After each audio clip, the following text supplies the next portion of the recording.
Jom. Kita pergi ke lokasi syuting. Okay guys, nama Abang Zam datang ni.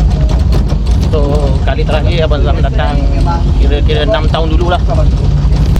So sekarang bertemu dengan Mr. Doni Explorer. Mr. Doni ya.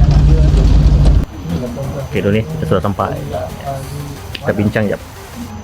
Ni payah duduk, lihat nanti payah share kat sini. Nanti kita sama-sama cari. Belum nak pakai lagi.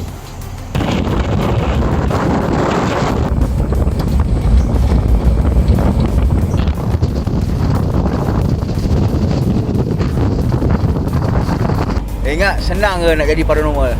Ha? Kena reki tempat, kena tengok suasana, kena pergi balai, buat report, kena tanya penghulu. Aduh, payah. Abang Zam? Okay, ada bersama dengan siapa? Tunggulah. Rahsia. Di kaca TV anda. Hujan lebat guys. Sekarang ni hujan lebat. Jom turun. Okay, Assalamualaikum guys. Bersama saya Mr. Zam Extreme dan Mr. Doni Explorer. Okay, hari ni kita bertemu sekali lagi untuk syuting. Dan lokasi kita nak pergi pun kita rahsiakan dulu. Nanti kita share. Okay. Alright. Pastikan follow Mr. Zam Dan follow Mr. Doni Explorer juga. Let's go Doni. Jom. Go pula. Go dekat.